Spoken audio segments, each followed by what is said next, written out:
ഞാനേ ചെറുപ്പത്തില് എല്ലാവർക്കും ഗിഫ്റ്റ് കൊടുക്കാൻ എനിക്ക് ഭയങ്കര ഇഷ്ടാട്ടോ. അപ്പൊ പൈസ ഇല്ലാത്തതുകൊണ്ട് നമ്മുടെ കയ്യില് പിന്നെ ആകെയുള്ള മാർഗ്ഗം എന്ന് പറയുന്നത് സ്വന്തമായിട്ട് ഇതുപോലെ എന്തെങ്കിലും ക്രാഫ്റ്റ്സ് ഉണ്ടാക്കി കൊടുക്കുക എന്നുള്ളതാണ്. അപ്പൊ ആദ്യം ഈ ക്യാമറേന്റെ ഷേപ്പിൽ ഒരു പിക്ചർ വരച്ചിട്ട് അതൊന്ന് കട്ട് ചെയ്തെടുക്കാട്ടോ. എന്നിട്ട് നിങ്ങൾക്ക് ഇഷ്ടമുള്ള കളർ കൊടുക്കുക. അതിനുശേഷം ഞാൻ നല്ലൊരു എടുപ്പ് കിട്ടാൻ വേണ്ടി ബ്ലാക്ക് പെൻ വെച്ച് ഔട്ട്ലൈൻ ചെയ്ത് കൊടുത്തു. എന്നിട്ട് ഞാൻ ഈ കാണിച്ചേക്കുന്ന മെഷർമെന്റ്സ് ഒന്ന് ഇതുപോലെ കട്ട് ചെയ്തെടുക്കുക. ആ സർക്കിളിന്റെ നടുഭാഗം കട്ട് ചെയ്തെടുക്കുക കേട്ടോ.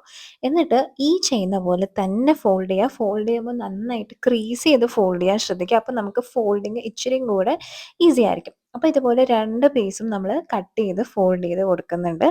അത് ഞാൻ ഈ ചെയ്യുന്ന പോലെ തന്നെ ചെയ്യാം. നിങ്ങൾക്ക് മനസ്സിലായില്ലെങ്കിൽ ഒന്നുകൂടെ നോക്കിയിട്ട് ചെയ്യാം. എന്നിട്ട് ആ സർക്കിൾ കട്ട് ചെയ്ത് വെച്ച പേപ്പറല്ല മറ്റേ പേപ്പർ ഇതുപോലെ ഇങ്ങനെ ബോക്സ് ഷേപ്പിൽ ഒട്ടിച്ചു കൊടുക്കുക.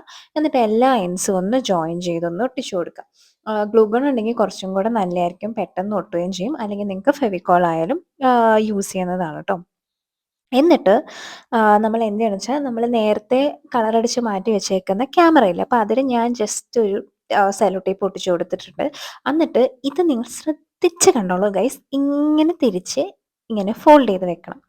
എന്നിട്ട് അതിനെയും ഞാൻ ഇച്ചിരി അലങ്കോല പരിപാടികളൊക്കെ കാണിച്ചിട്ടുണ്ട്. അപ്പോൾ അതിൻ്റെ ഉള്ളിൽ ഇതാണ് കേട്ടോ നമ്മുടെ ഗിഫ്റ്റിൻ്റെ മെയിൻ പോർഷൻ. നിങ്ങൾക്ക് ഇഷ്ടമുള്ള മെസ്സേജ് എഴുതി വെക്കുക. എന്നിട്ട് അത് ഇതുപോലെ ക്ലോസ് ചെയ്യുക. എന്നിട്ട് ഈ ഒരു ക്യാമറേൻ്റെ ബോഡിയിലേക്ക് അതൊന്ന് ഒട്ടിച്ചു കൊടുക്കുക. അപ്പോൾ ഇതാണ് നമ്മുടെ സാധനം. ഇത് നിങ്ങളുടെ ഫാമിലി മെമ്പേഴ്സിനോ ഫ്രണ്ട്സിനോ ഗേൾ ഫ്രണ്ട്സിനോ ബോയ് ഫ്രണ്ട്സിനോ ഒക്കെ കൊടുക്കാൻ പറ്റിയ ഒരു അടിപൊളി സാധനമാണ്. അപ്പോൾ ഡു ട്രൈ.